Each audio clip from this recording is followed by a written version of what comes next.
Gene, grateful believer in Jesus Christ also. Tony and I, being the close friends we were, was kind of strange, I think, for a lot of people.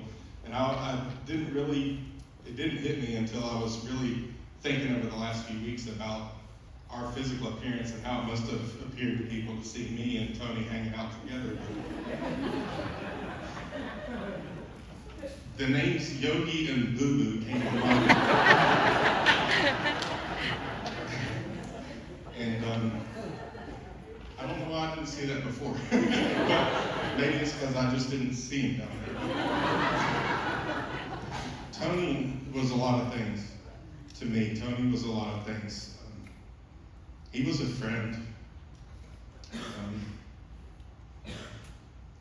He was such a good friend. And my earliest memory of him, which is why I don't know how we became friends. But I had come here to CR to serve. I was going to come and cook at the grill with him. And my wife was working in the kitchen, and I came in, I think I was a few minutes late, and she was like, oh yeah, the guys are out there at the grill, just going out.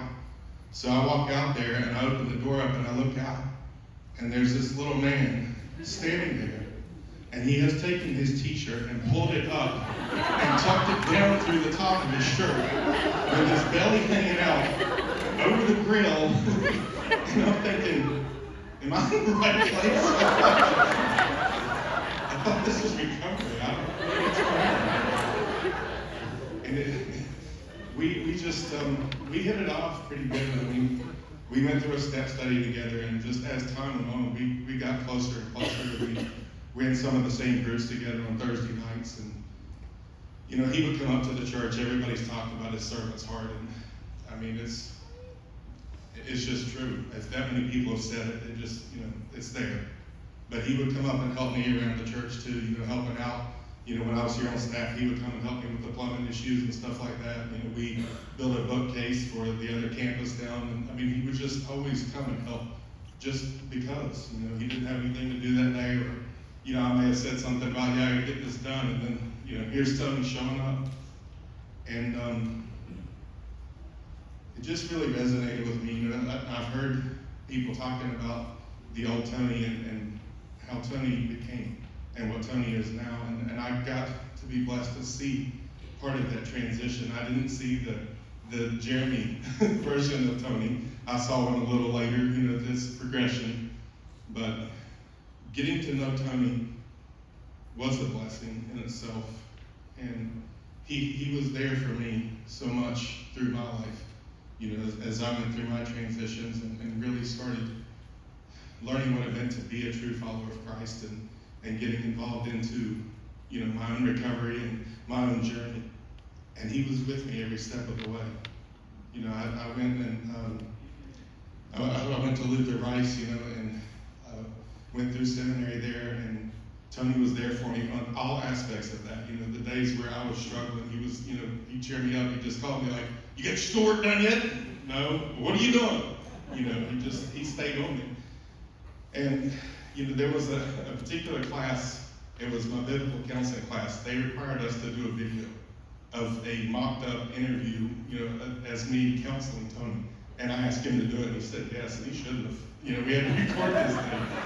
So we set up in the room up here with the camera, and Tony comes in, much like I am right now, dressed like this for this video. I told him I had to record this.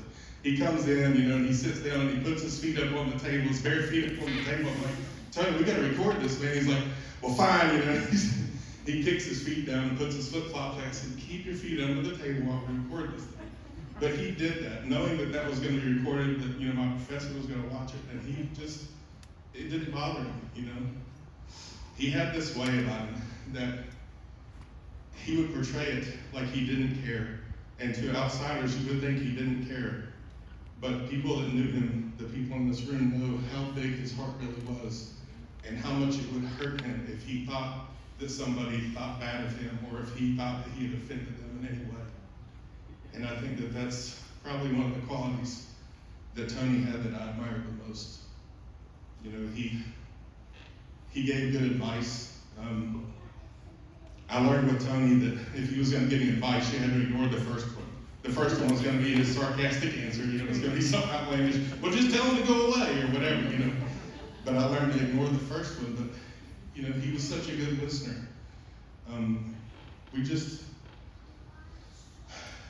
We've had so many adventures. You know, we went up on the Ocoee River, got dumped out of a raft. Jeremy had to save us. You know, he lost his flip flop. I lost my sandal. We couldn't trade because my feet were way too big. His were too strong.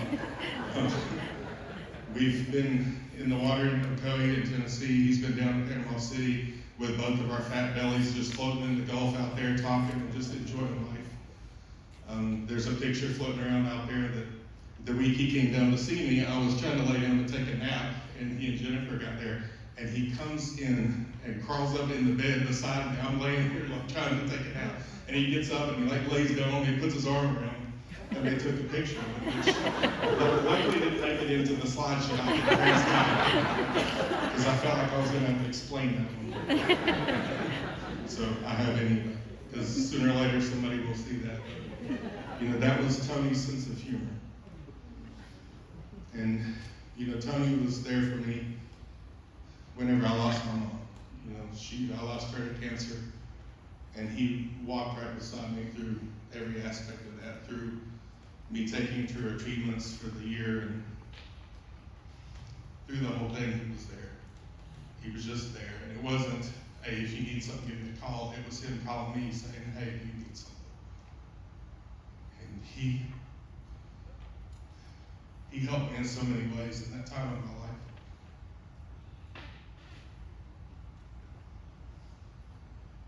And I was blessed to be able to return the favor with him. And a funny story that happened out of that with my mom, under the same vein of all the plumbing that he did.